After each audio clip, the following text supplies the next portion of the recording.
आज हम प्राचीन भारत के प्रसिद्ध महाकाव्य रामायण तथा महाभारत के बारे में बात करेंगे तथा इनकी रचनाओं और इनके विषय वस्तु के बारे में बात करेंगे।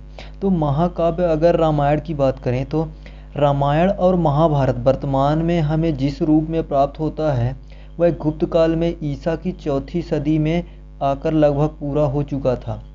रामायण की रचना वाल्मीकि ने महाभारत की रचना के पूर्व विशुद्ध संस्कृत भाषा में की थी। इस काल के संबंध में काफ़ी विवाद है, जो कि डॉक्टर कयोबी के अनुसार इसका काल 800 से 600 ईसा पूर्व के बीच था। इसका केवल पहला और सातवां कांड बुद्ध के बाद का है तथा मैक्लोनाल्ड के अनुसार रामायण का काल 500 ईसा पूर्व था और महाभारत में रामायण की चर्चा है, अर्थात यह महाभारत के पूर्व की रचना है। रामायण में बुद्ध का उल्लेख हुआ है। रामायण में मूल रूप से 5 कांड थे, बाद में पहला व सातवां कांड जोड़ा गया, जिसकी वजह से कांडों की संख्या 7 हो गई। रामायण के मूल 5 कांडों में राम को उनके युग का एक महान पुरुष बताया गया है, परंतु बाद में जुड़े 2 कांड में या अवतारित पुरुष मानते हैं। रामायण अपने काल के संपूर्ण वातावरण की चर्चा करता है। रामायण में राम की कथा है, जिसमें उसके पिता दशरथ ने उसकी सौतेली माँ कैकेयी की साजिशों के कारण 14 वर्ष के लिए निष्कासित कर दिया था। वे पिता की आज्ञा मानकर वन में रहने के लिए चले गए, जहाँ उनकी पत्नी सीता को लंकेश्वर रावण ने हरण कर लिया। अंत में राम ने अपने भाई लक्ष्मण की सहायता से रावण को मारा और सीता को वापस ले आए। अर्थात इसका जो महत्वपूर्ण सार यह है कि इस कहानी में 2 आधारभूत नैतिक तत्व हैं।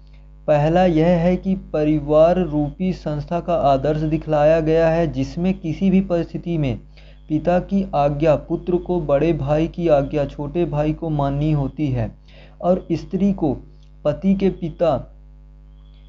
के प्रति निष्ठावान रखनी होती है। दूसरा यह कि रावण बुराई के और राम भलाई के प्रतीक माने गए और अंततः असत्य पर सत्य की विजय और कुव्यवस्था पर व्यवस्था की जीत हुई।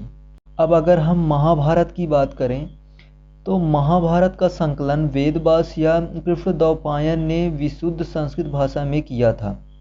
महाभारत का मूल नाम जय संहिता था।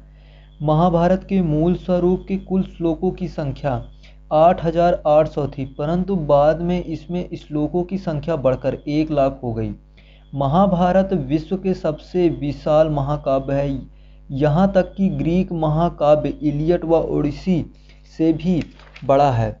इसमें से 2 बड़े कबीले या एक कबीले के 2 विभिन्न गुटों के बीच संघर्ष की जानकारी प्राप्त होती है। महाभारत सार के रूप में चचेरे भाई के 2 समूह कौरवों व पांडवों के आपसी झगड़े की लड़ाई है, जिसमें यह बताया गया है कि राजसत्ता स्वजनों के प्राण से भी अधिक प्यारी होती है।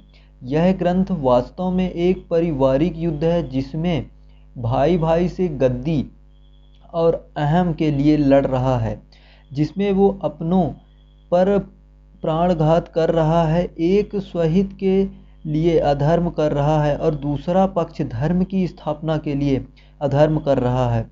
यद्यपि पांडव धृतराष्ट्र द्वारा छोड़े गए राज्य के उत्तराधिकारी थे, परंतु कौरवों ने सुई की नोक पर भी जमीन देने से इनकार कर दिया।